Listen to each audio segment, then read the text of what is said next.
Greetings fellow Decepticons, Blaster1987 here with another Transformers live action movie series review. Today, from a 2007 line, I'll be looking at Autobots Salvage. This is a repaint of the Decepticon Dropkick from a video game group of generic Decepticons that came out a while back. Theo Adams has put up a video called the Bay vs. B-List Random Rodeo, where he looks at a random bunch of these Movie 1 Transformers figures. I'll leave a link to that in the description below because he goes into detail about the Dropkick version of this mould. But here we have Salvage, a much more visually interesting bot in my opinion.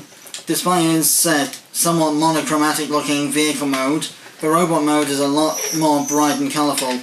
So as you can see, he's a relatively large pickup truck by deluxe standards. This would be approximately Voyager scale in the modern era.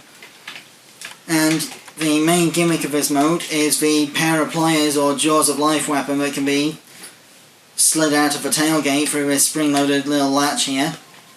There is a sort of knob to twist here, but because of the spoiler it kind of gets in the way of itself. And of course it's also removable, so you can use his pickup truck bed to store other figures' accessories if you wish to do such a thing. For size comparison, here is Salvage next to the Type Speed Deluxe Shift Car from Kamen Rider Drive. So you can see how much bigger a transforming car is than a transformation device gimmick car. And here he is next to Transformers Legacy Evolution Armada Starscream, a Voyager class figure. So you can see that the modern day Voyagers are not that much bigger than the old Deluxes used to be.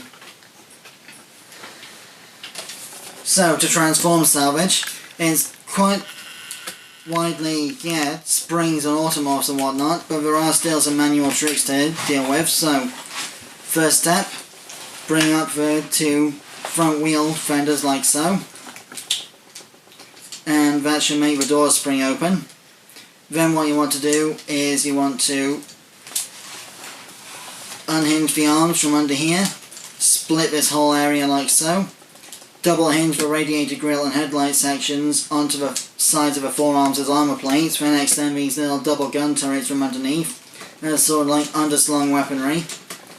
But basically keeps him permanently wielding a weapon while also leaving his hands open for holding another accessory. Then what you want to do is bring the legs down like so, split them, and bring out these digitigrade hooves here on multiple series of hinges and ratchets.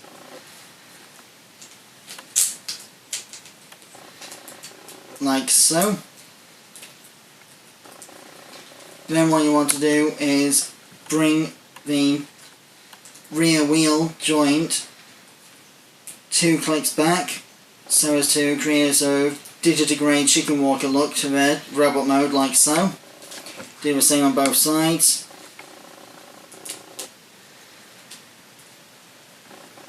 Then what you want to do next is flip out the heel spurs like so.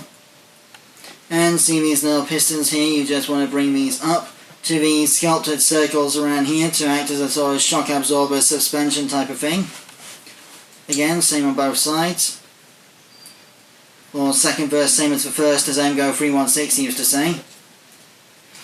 Then what you want to do next is basically split the front end all together and bring these bits back on stalks, which we'll come back to in a minute.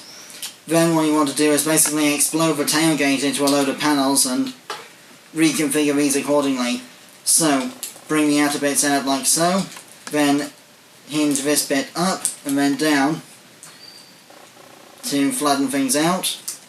Then what you want to do next is basically bring the outer bits in on these double hinges and then hinge these bits up so it's all sort of sticking itself together in a way that doesn't get in the way of anything else.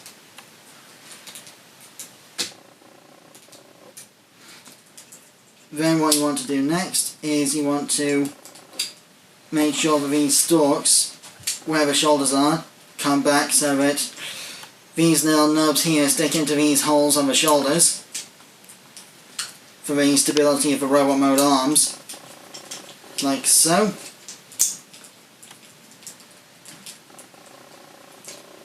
Finally, what you want to do is you want to split the windshield to bring it down like so, and finally bring this panel back like so, and then I'll free up the head, flip these antennae back, and here we have Salvage in robot mode.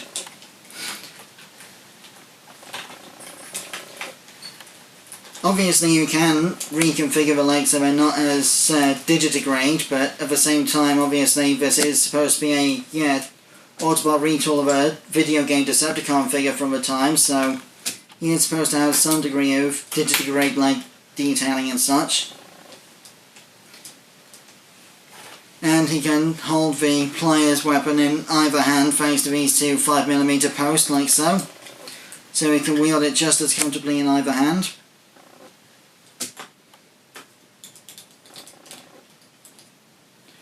So for size comparison, here we have Salvage next to the Kit Fisto Transformers figure in his robot mode based on the Delta 7 Aether Sprite Starfighter mould.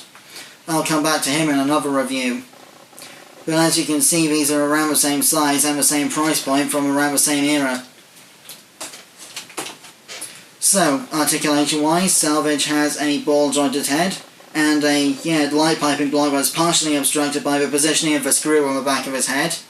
So on a bright day you can see right through him. Then, of course, you've got ball jointed shoulders, a decent range of articulation of the elbow due to transformation. These gun turrets can also move a little bit for the sake of aiming, I suppose. But of course there's a little bit of self-obstruction going on here with the shape of the sculpting and whatnot. Then you've also got a ball joint at the waistline as well, at the hips rather. Then you've got soft ratcheted knees that can only go so far due to the way the detents work. Then you've also got the sub-knee articulation for the digitigrade legs, and of course the friction hinge foot for transformation's sake. And like I say, the pair of pliers accessory can slide in and out like so, and open out to take a chomping bite out of a Decepticon, or Autobot in the case of the Dropkick version of the mould. And I'm pretty sure there was a Revenge of the Fallen repaint of this guy called Blowpipe, who was also a Decepticon. So, that more or less concludes the review. Thanks again for watching. I've been Sandblaster1987. My next Transformers review will be Revenge of the Fallen Deluxe Class Soundwave. But until then, my next video altogether will be my animation review of Marvel's Earth 12041 animated universe, which consists of Ultimate Spider-Man, the first 4 seasons of Avengers Assemble, the first 2 seasons of Guardians of the Galaxy, Hulk and the Agents of Smash, and the Agents of Smash spin-off movie Hulk Where Monsters Dwell, which was a Halloween special, all of which can also be found on Disney+. Till then, till all are one.